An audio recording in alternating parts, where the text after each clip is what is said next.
Assalomu alaykum, sizlar bilan doimgidek Sevinchoy Zafar qizi. Bugungi mavzuyimiz Mars va Oyda inson yashashi haqida. Hozirgi kunda insoniyat texnologiyasi juda rivojlangan bo'lsa-da, Marsda ham, Oyda ham odamlar doimiy yashamaydi.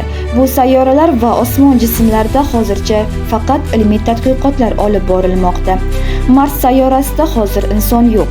U yerga turli davlatlar tomonidan yuborilgan robotlar, roverlar va kosmik apparatlar faoliyat olib bormoqda.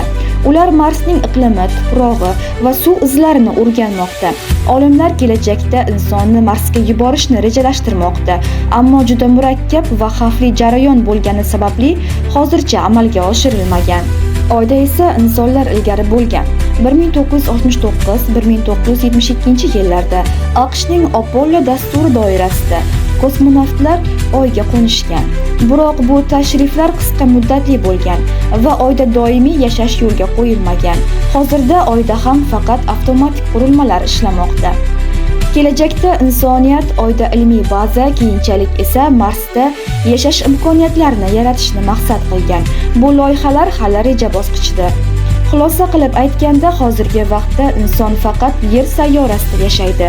Mars va Oy esa ilmiy tadqiqotlar uchun foydalanilmoqda.